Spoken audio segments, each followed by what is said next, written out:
Everyone, it's your boy, Attorney Gil, and today I'm going to be talking to you about two exceptions to the warrant requirement. Stop and frisk, which is also go hand in hand with protective search, and stop and frisk.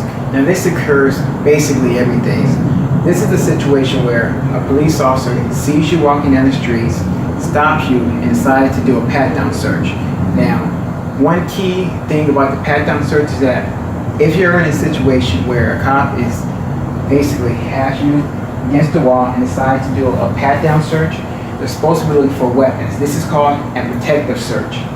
Say a cop stops you and starts patting you down. And say the cop feels something. Well, they're supposed to be looking for weapons, and it's for the officer's protection. So if they feel something that they know wouldn't be a weapon, like a gun or a knife, then they cannot technically go into your pocket and retrieve that item unless they know what it is based on their experience.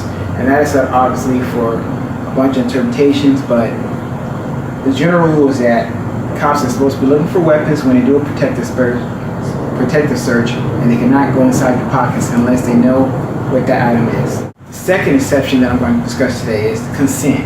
Now this occurs when a police officer sees you walking down the street and he flat out asks you, hey, do you mind if I talk to you? Do you mind if I search? Try to be as clear as possible.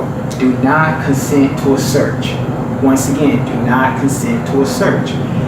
If an officer stops you and wants to search you, make sure he has a reason to do so. Make sure you have probable cause or reasonable suspicion. If you consent to that search and you have something legal on you, well, guess what? You will be charged with the crime and that evidence will not be suppressed.